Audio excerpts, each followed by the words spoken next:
really own where we are today. When things were going well, everybody sort of 2 houses, 2 cars, whatever it was, let Congress run away with government. The Democrats, as they always have, just kept taking more and more of our money and telling us they needed it. And we weren't really paying so much attention until things started to turn. And here we are. When I was asked to serve as the chairman for Massachusetts, I didn't hesitate for a second. Not for 1 second did I hesitate. I was honored and proud to have been asked. But I knew that we had a big mission ahead of us. Because the Democrats only care about one thing: power and money. And we need not look beyond this election and who their candidate is and Joe Biden to understand that. How could anyone that loved America, how could anyone who believed that we had an obligation to the future of this nation to carry forward what our founders gave us, to preserve our values and our traditions, how could anyone look the American people in the eye and say that Joe Biden is fit to carry forward the complicated issues and move this nation forward like President Trump has? Nobody believes it. But you know what? And I'm not being disparaging about Joe Biden. Nobody wants to see anybody go through cognitive decline or, any kind of illness. But this isn't really about that. This is about the future of America, a choice. And so it just goes to show you that what the Democrats really want isn't about you and your families. It's not about the future of America. It's about gaining power. It's about gaining power to move our nation to a socialist agenda, a handout agenda that they've subscribed to for a very long time. Before I get into what our final mission is here and my final thoughts about our president, I just want to talk to you quickly about some very important things, and that's about how we're going to go forward and why we need all of you not only to be involved, but to talk to your friends and talk to your neighbors. And I'm going to start with this. People don't, for example, contribute to campaigns. And I'm not asking you to contribute money. This isn't a push for money or anything. But I'm giving you an example. As someone, I've been the sheriff for 24 years. I'm not even from here. I came here from Chevy Chase, Maryland. And if you told me I was going to be the sheriff in the biggest Democrat enclave in Massachusetts 10 years after I came here, I'd say, what are you, nuts? But you know what? My story here isn't about me. It was about people that believed. It was about people that said, yeah, you can. And I was told by a Republican back then when I first was getting ready to run, listen, my wife asked him, and it was a guy who was very active in the Republican Party down the way. He said, hey, Doc, what do you think Tom's chances are? Well, if he wants this much of a chance to win, he's got to switch to independent. If he wants this much of a chance to win, he's got to become a Democrat. But there's no way he can win as a Republican. And I never forgot that. And I had a lot of respect for this man I'd come to know over a short period of time. I said to him, hey, Doc, if you're telling me, and I have a lot of respect for you, if you're telling me that I have to pretend I'm somebody I'm not, and tell people things that I don't really believe just to get elected, I'd rather lose. Because they won't like me when I get in, and I won't like me either, if that's how I got there. And I believed that we could do it. And I was blessed to have so many people like you who are out here today, who genuinely care deep down in your hearts about something very much bigger than yourselves, about others. and about their future, how important it really is. And so those people, like for me, and like all of you, if you believe and you're committed, yes, we will win Massachusetts, and I really believe we will. I've been all over this state at different rallies and things, and I will continue to do it all the way up to the end. And I will do everything I have to do and run, as we always should think about elections, like we're 10 votes behind all the way up till the polls close. It's always the way to run. And I'm asking all of you to do the same thing, to join with me, to do this. We've kind of passed through phase one now in this election. We created an organization statewide. And it really is, I think, a great model because we have 6 regional directors that cover the state. We have Senate captains that answer to the regional directors. And of course we have Adam, who's running events. He's taken over all the events, done a phenomenal job with it. Amy Carnevale, who is the coordinator for the coalitions. Brock Cadero, who does all the logistical work, the computer stuff on the campaign pages, which I'm going to ask you all to write down if any of you have pens and paper, and we'll get you this once you get onto the Facebook page. And of course, Matt Sisk, who is my operations person, who sort of coordinates all of the others. And that first phase was really about not only creating a structure, but it was also about doing what all of you have done. Some of you going out, organizing standouts, starting to spread the word, get more people involved at the grassroots level. And you've done a phenomenal job at that, and we need to do more. So that outreach was important. Making the campaign structure work for the Trump campaign was important. And now here we are at phase 2.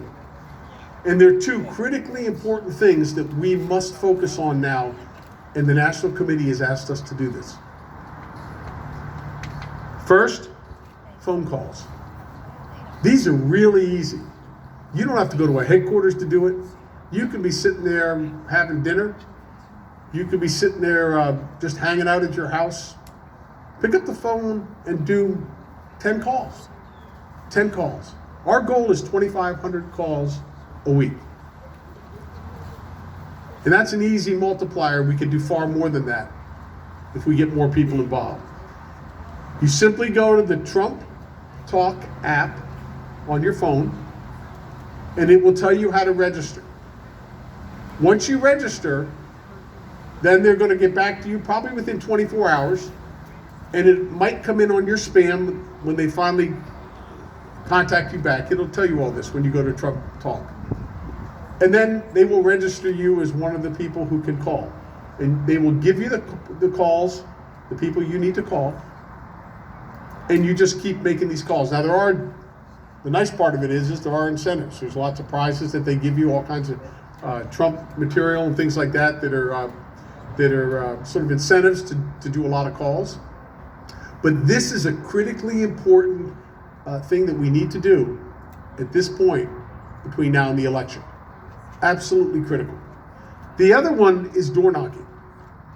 And so if any of you have time that you could go to New Hampshire and knock on doors on a Saturday or a Sunday, it would be hugely helpful. The president lost New Hampshire by only 2,000 votes last time. Wow. By only 2,000. We can take him to victory there easily if we're willing to give a little bit of time and think there aren't any weekends left now. There aren't that many left. So whatever we do is what's going to make the difference to get him over the hump and have him win New Hampshire, maybe in a big way. I'm going to ask him, I'm going to run over, I won't go too long into detail because you've all been here for quite a while, but I do want to just run over a couple of sites that are really important. The first one, and this has to do with us having a sort of a universal depository, if you will, where our campaign committee can keep track of everything that's going on to find out where do we need to plug in and do more. So if you're organizing events, I would ask you to go on to the Trump Massachusetts 2020 at gmail.com. And that's Trump Massachusetts spelled out 2020 at gmail.com. You can go on there not only and sign up to volunteer. You can also, if you want myself or any other members of the executive committee to speak at any event, you just go on there and ask, give the date and time and what you're looking for. And then also the other site, which will take you to the Facebook, is www.matrump2020.org. That's www.matrump2020.org. That is a critically important page as well, and I'll tell you why. You can go there and see what events are being planned all over the state. But the other thing is, you can, if you haven't signed on, I'm going to ask you to do it. We've picked up over 17,000 people in just 5 weeks on that Facebook page. And we're going to have a lot more going forward. And we will, because if you talk to your friends and family, just go to that Facebook page and join. That's all you have to do. And you will have our numbers go up exponentially by asking other people. And you know, people, as I said, people don't donate to campaigns because they're not asked. It's the same thing with what I'm talking about right now. Just ask.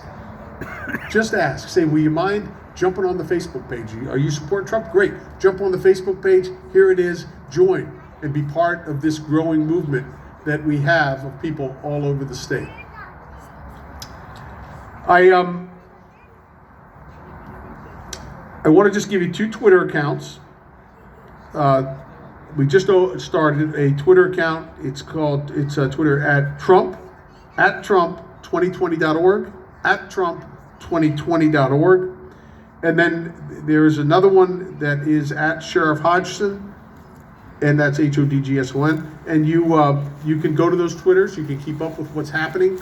We'll be posting on both. And the last thing I want to talk about, which is really, really exciting. We're planning on October 3rd, and you'll be seeing the details are coming out very shortly. Adam's been working on it with Lorraine, who's here. Lorraine, thank you very, very much. Speaking of great law enforcement, she's a retired state trooper, for those of you who don't know it. Yeah! And we're blessed to have her as part of our executive team. She's been working with Adam, and this is going to be a huge event. We are actually looking to set the national record. We're going to have a car caravan on October 3rd. That includes motorcycles. Yeah. And probably Adam's truck, for all I know.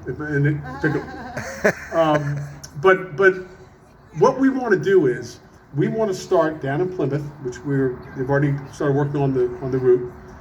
We're going to start in Plymouth, and we're going to go, I believe, straight up 95. Am I right? Yeah. Up 3 to 95, something like that. Yeah. They're going to get the details out. But at any rate, our destination is the New Hampshire border. Yeah. And as we progress up 95, if that's the route, which I believe it is, as we're going along, the different regions will be at staging areas and be jumping in to this caravan. Now we started talking about this about 2 weeks ago. And last week I saw something on Facebook that Laredo, Texas had one. And they had 4,000 cars. Needless to say, I didn't hesitate, because I had to jump in on that post. And I said, game on. Massachusetts will not play second to any other community or No state pressure, no pressure. in the nation. So we have a goal. We believe we can exceed that if all of you do what I just said earlier. Talk to your friends. And it's going to be a lot of fun, because we're going to give out first, second, and third prize to the best decorated Trump vehicles in the caravan. And there's one other thing. I reached out to the assistant chairman in New Hampshire, and I said, why don't you organize a caravan from the northern border of New Hampshire and come down and meet us at the southern border when we get there? And he said, that's a good idea. Imagine what this will be like. When we arrive at that border and they do too, we're going to have a phenomenal rally. And you know, it really, by doing these things, this is what gets people who otherwise were afraid to speak up, afraid to get involved, saying, wow, look at all these people. I'm stepping out too. That's the beauty of all this, and that's the beauty of having patriots like you. And I call you patriots because you are. Because you are. And so we got a lot of things going on. We have a lot of responsibilities, all of us, to each other. And I want to close by saying this. Well, before I do, let me thank, a big round of applause for the Century Sportsman's Club here. Really, beautiful setting. Beautiful setting. Thank you for hosting this. Kathy, she deserves a big round of applause. Yeah. For what you did organizing this. You guys made it worthwhile. Thank you. But in closing, I just want to leave you with this. You all know when our president took over,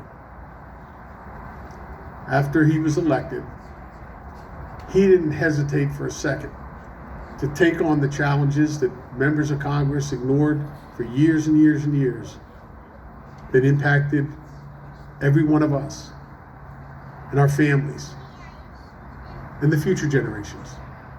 I remember when he gave his acceptance speech prior to taking office, when he was nominated, he said, when I entered the Oval Office on the first day,